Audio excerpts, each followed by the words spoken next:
Hi, everybody. My name is Tara Hitchcock. By the way, thank you for clicking on this thing in the first place. I've had this YouTube channel for a few years and honestly have not done much with it. So I've decided to start putting some of these things online. I'm a little bit better on Instagram, I'll be honest. My Instagram handle is Tara on TV. Not to brag, but I think I'm almost at 10,000 followers. I know it's really nothing. Baby steps, people, baby steps. But I hope you enjoy this particular interview with Tracee Ellis Ross. I do not get nervous often. I was so nervous to talk to her, but boy, does she put you at ease very quickly, which she did. Also, I had a chance to talk to her co-stars IceCube and Kelvin Harrison Jr., who has the tough job of wooing and making out with Dakota Johnson. And we chat about pleasing her fans. Let's just say Dakota has a rabid fan base. And we talked about that. Oh, and find out why I pulled out a head of butter lettuce. You'll understand after watching. Enjoy.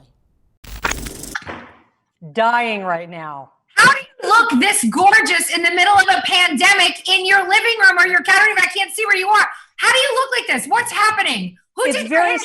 Your hair looks gorgeous. Well, it's very simple. I knew I was talking to you. I've been so nervous about this. I had 6 hours to prepare, nothing else to do. That's your answer. You look gorgeous. Well, you do too, and it is such an honor. I actually direct messaged you after the Oprah episode months ago. I know you probably never get those things, but I can't tell you how excited I am. Congratulations on this and everything that you've done up to this point. Thank you so much. What did you say in the direct message? Well, I was so moved. I actually sent it to my stepdaughter right after I heard the Super Soul Sunday conversation in February. I was just so moved by everything you said. I mean, I've just listened to it again because I was so moved by it. Every single thing, and I'm married, but I still was moved by everything. I really appreciate that. I'm sorry I didn't get your DM. I don't really care. I don't want to keep my head down. This is an anthem song. Oh, I mean, whoa, thank you.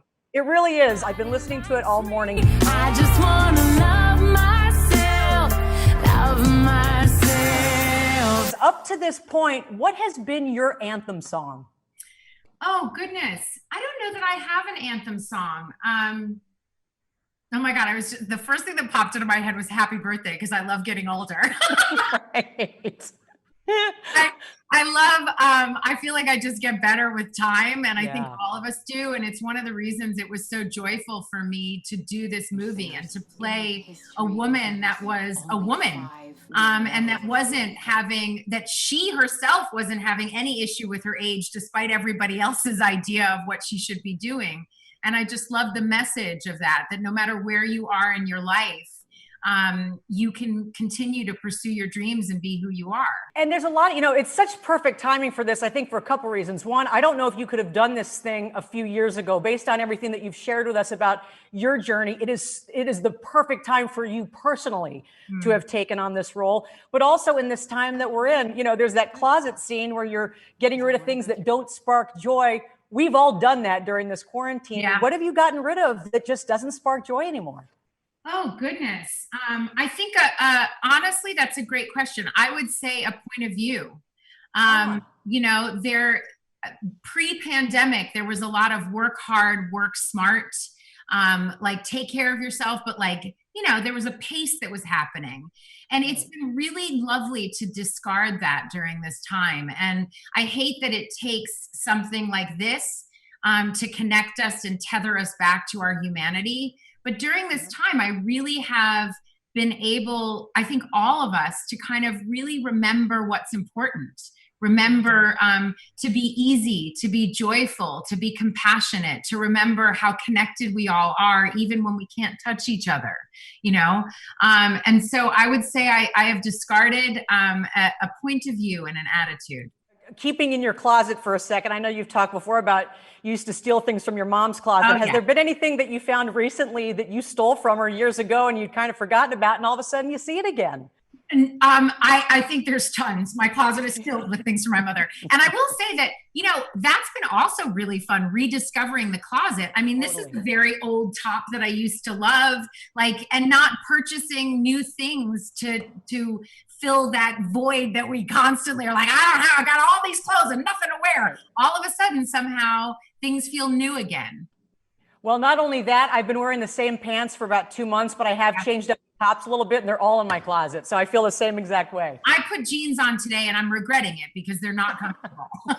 You need that elastic. You need the elastic during this time. I love the scene with IceCube. In fact, IceCube has a lot of conversations with food in this movie. What is that snack of choice that you just demand to be around you at all times? Potato chips. Oh, I love potato chips so much. It's a cross between, it's like a toss up between potato chips and olives, but potato chips always take the cake. yeah. And I like a variation of kinds of potato chips. And I like to put hot sauce on potato chips. I love a potato chip. I want to end quickly with you. You had during that Oprah Super Soul that I could listen to that a gazillion times. You talked about some of your mottos: laugh, change your underwear, look at a tree. Have Yes. you added anything to that since then? I think be easy, be joyful. Yeah. But I think I'll tell you this, listen, we keep looking at computers all day long. All of us are looking at our screens. And I think it's really confusing for the mind because I'm trying to connect with you the same way I would if you were in front of me. So what I've been trying to do is really balance that. And I go outside and I look at nature.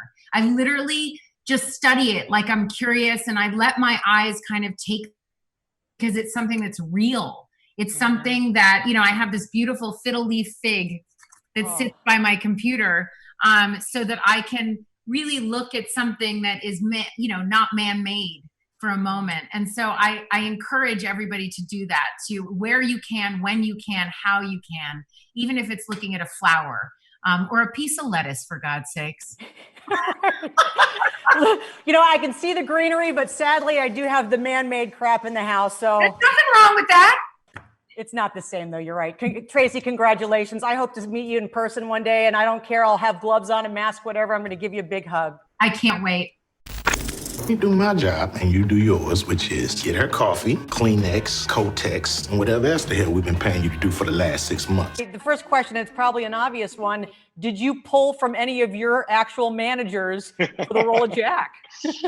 Nah, none of my managers, but I pulled from a few different people, a couple of record execs, a couple of agents. Y'all know it's a damn microphone in there, right? He's the funnest kind of guy to play, the guy who thinks he's the star. Always with a drink in his hand.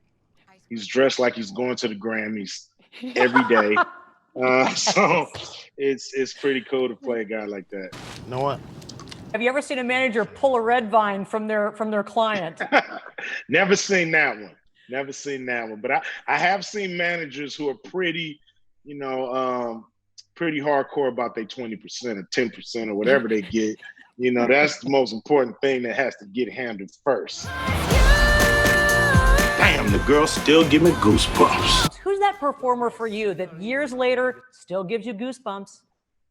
Oh, man, I think, Whitney, listening to a Whitney Houston song, you get that. Aretha Franklin, just a few people that just can send you there. I was listening to Stevie Wonder, it was his 70th birthday. Happy birthday, Stevie. And they played 24 hours of his tracks, and a couple of them gave me goosebumps.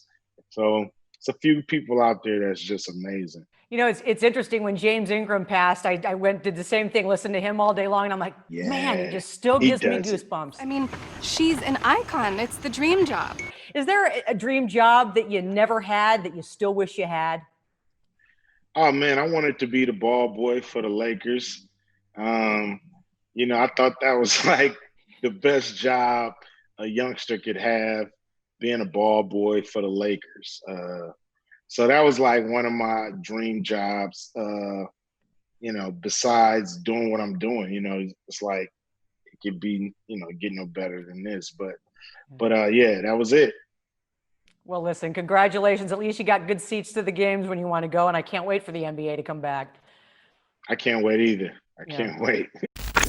Hey, congratulations on this. I actually saw Waves not too long ago. I knew you were a great actor, but I had no idea what a great singer you are. I know your family and friends probably knew, but who's going to be most surprised by your singing ability in this? Honestly, my grandmother. Really? She raised a talented son. My dad is a wonderful musician as well as my mom, but I've never really sung for them. So I think she's gonna be like, oh, you tickled my spirit. She's always tickled me. I love that. So she's really, really happy. Oh, I'm excited for her to see this. You know, most of your scenes obviously are with Dakota. I got to tell you, she's got the most rabid fan base of any actress really I've interviewed. Can you tell when you were making this movie, is her fan base just insane? It's just nuts. When they found out that, you know, she was doing the movie, they were very excited. When they found out that I was going to be there, they was like, who is he? Is he worthy to be in our queen's space? And I was like, I will do my best to respect your queen and make sure she's pampered. Don't worry, I'm taking care of her. Well, I got to tell you, you guys have so much chemistry. When you're kind of meeting for the first time in the grocery store, I'm like, oh, this guy's smooth. I mean, anybody would fall for this guy. You know, when we initially meet your character, you're kind of performing basically outside a grocery store. What's the craziest gig or job that you've done starting out in this biz? Well, I was an assistant once to he used to be over the marketing department of the Super Bowl in New Orleans. I was his assistant for a little bit. I got fired because I wanted to meet Beyonce. That was not good. And then I was a PA on this show called Star-Crossed for the CW, and I did that for a while, and I just used to PA, and that was interesting as well. I got fired for most of those jobs. Wow. I was not very good. Well, let me let Dakota Johnson's fans know that you're very worthy of that, maybe not of the other gigs. Yes. You know, I know that you're from New Orleans, and God, I love that city. I have to tell you, though, the only time I think I've gained more weight than the time that we're currently in is every time I go to New Orleans. I feel you. Well, and it reminded me of the sweet tooth. IceCube's got this great sweet tooth where he basically has a conversation with cake at one point. So I've been asking everybody, what's the red vines for you, where you demand to have it if you could have it? It was my second movie where I had, like, you know, I was there every day. It was I was leading the movie. I was really proud of myself. I ate chocolate cake for lunch every day. It was terrible. I was like, but I did it because I could. I was like, my parents would never let me do this. I just turned 20. I was like, I want extra icing. And I was like, my skin was terrible by the end of the movie. I didn't gain a pound for some reason because of genetics, thank God. But, you know, this acne. Well, you got rid of that. I know they're wrapping me up, but I also mentioned to Tracee, we talked a little bit about the closet scene. A lot of us have been going through our closets during this downtime and purging things we don't need or that don't spark joy. Have you done that? Yeah. And is there anything that you got rid of? I moved to LA the first week, right before quarantine, because I was supposed to start a new job, and I had all my stuff come in during the lockdown, which was terrifying. Wow. And I remember looking at all these boxes of clothes because my apartment was bigger in New York, and I was like, what do I do with all this stuff? Does this bring me joy? No. Does this bring me joy? No. And so I've emptied my closet. I have like 5 T-shirts. Well, they bring you joy, and you know what? This movie brought me a ton of joy. Congratulations on this and everything, Kelvin. I appreciate your time today. Thank you so much. Such a joy to talk to you today.